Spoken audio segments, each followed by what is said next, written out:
Hey guys, let's talk about Mario Kart World and let's talk about how you can get 3 stars in each of the Grand Prix Cups.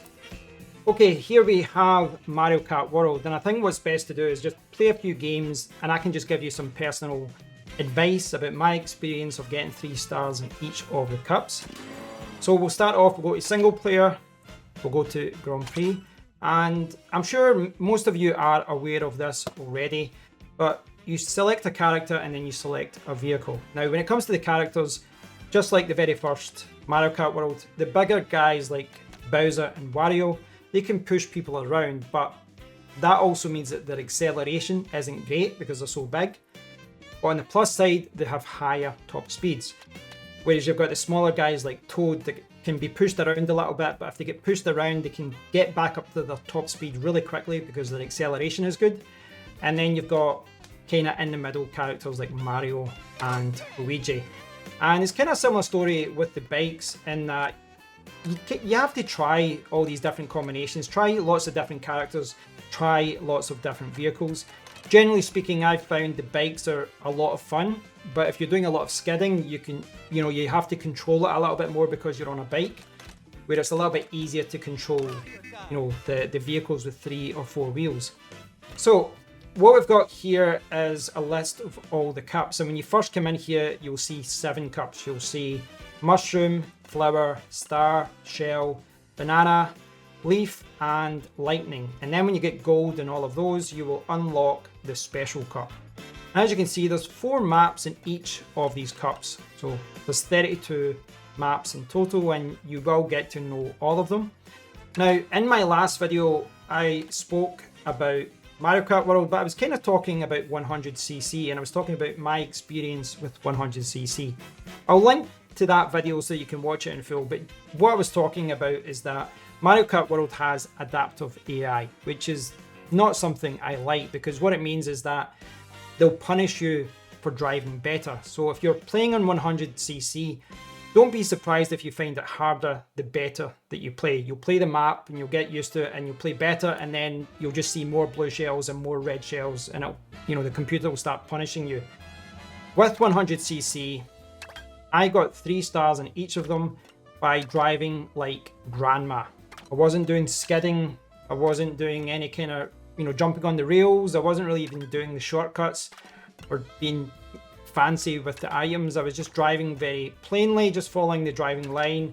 And what that meant was when I drove like that, the computer assumed I was bad and didn't punish me with lots of blue shells and red shells, etc. And it was a lot easier to get the 3 stars in the 100cc map. So if you're in the 100cc range, just be aware of that you might find, if you're having a difficulty to beat one of these cups, you might find it easier to just drive very simply. Don't do anything fancy, just drive without doing many jumps, etc. Now you can see here I've got 3 stars in each of the 150cc cups here.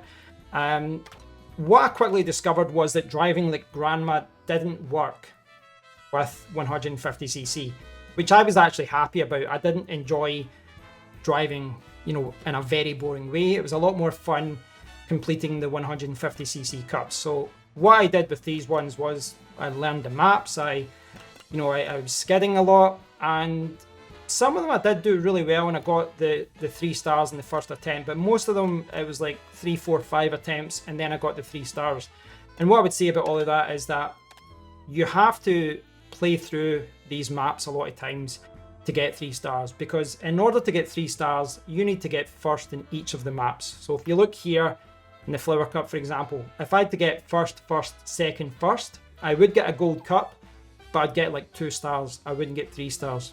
To get 3 stars, you need to be first in each of the maps. And that can be difficult because sometimes it doesn't matter how good you drive. You could drive the perfect race, but then at the last minute, you get hit with a blue shell, a red shell, a green shell, and then you finish 4th, 7th or something. Now, I will say that I did find some of them easier than others, maybe because of my driving style. I did find with some of them, they were difficult, but then when I changed the character and I changed the vehicle and I used a different combination, it just seemed to work better. The hardest one I found was actually the Flower Cup. This was the one that I played the most, the one that I had the most difficulty with, so it's maybe a good example for me to show you how to beat it. I'm not going to play through the whole thing, but This seems a good a map as any. Use the one that I had a lot of problems with. Although it was just my driving style with, you know, with these particular maps. It was always like the second or third map I would just get hit with a shell.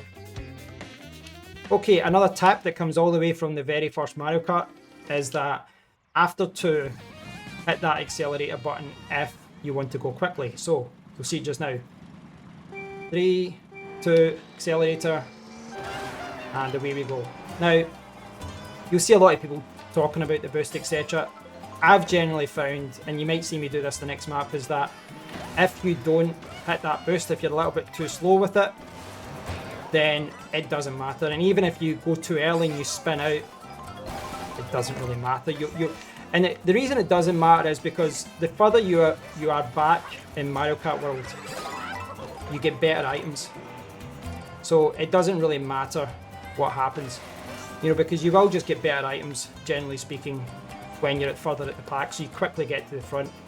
I would say is that I don't think it really matters where you are in the first 2 laps.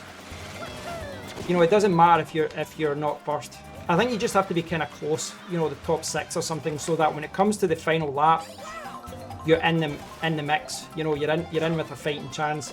And the reason, again, is because of the way that the items work, is that, you know, if you're further in the pack, you'll tend to get better items. If you're at the front, you'll get coins, you'll get a banana, you'll get a green shell. You're not going to get much more love than that. Whereas if you're 2nd, 3rd, 4th, 5th, you might get red shells, you might get a mushroom, you might get some better items that are more useful. Now in the last lap, if you're not first, or even if you are first, red shells are very strong, obviously, because it means that if anyone kind of sneaks ahead of you, you can fire a red shell. But I think in the last lap, if you're first and you're leading the race, you really do have to start thinking about defensive items. And that means keep your bananas, keep your green shells, keep your bombs. Oh, someone stole my green shell. And the reason being, you'll get a lot of red shells fired at you. And if you've got a banana or a green shell at the back, you obviously won't spin out because it'll hit your green shell or it'll hit your banana, etc. The blue shell is the biggest problem. The blue shell is so frustrating because sometimes the blue shell arrives just when you're about to cross the finish line. I mean, quite literally going over the line, you get hit. There's a few ways to defend against it apparently, but the easiest one, it seems to be that if you've got the horn, when the blue shell comes, you hit the horn and, well, it destroys it and you're okay. It's just one of those things, you just have to play around it. Again, first two laps, just drive as well as you can, sit back from first if you wish. It's the last lap you really have to push it, and then you have to pay attention to skidding, driving the line, don't make any mistakes, etc. I've maybe not heard of this thing. Yeah, I still got it. Right, don't go with this is mine. There we go. My little boost. Right, so as far as driving the map, you do have to play the map a few times to learn what's going on, learning where things are, stay close to the turning line, etc., and learning the shortcuts. And the best way to learn the shortcuts is just to look at what the computer's doing. They'll give you, I missed that completely. They'll give you advice as to what to do because you'll see them using the shortcuts and doing all that as well. It's not like you're the only one that can do these things. Just look at what the computer's doing. You'll see that they're, using the shortcuts. They're using the optimal line. With regards to items, I do try and get 2 items when I can, but sometimes if there's 2 items at the left or the extreme right, it's not always worthwhile going for that. Sometimes it's better just getting 1 item and keeping your speed. Now, one of the big things, and it's something I've not really been doing so far, is boosting and jumping, etc. I've been too busy talking to pay attention. But if I was playing this myself and I wasn't really talking and I was focusing on the game, I'd be skidding a lot. And the reason you skid is because it tends to give you the better racing line when you're going round a corner, but also when you do these little jumps and you do the skidding, you get a little boost. And that little boost can be the difference between winning and losing. It really can, because you can get a little boost just from, you can see there, just skidding around, you get a little boost. But, oh, I went too wide here. You see, like, I went too wide and someone's there already. Some bad driving right there. Let's see if I can pick this up and save myself. Okay.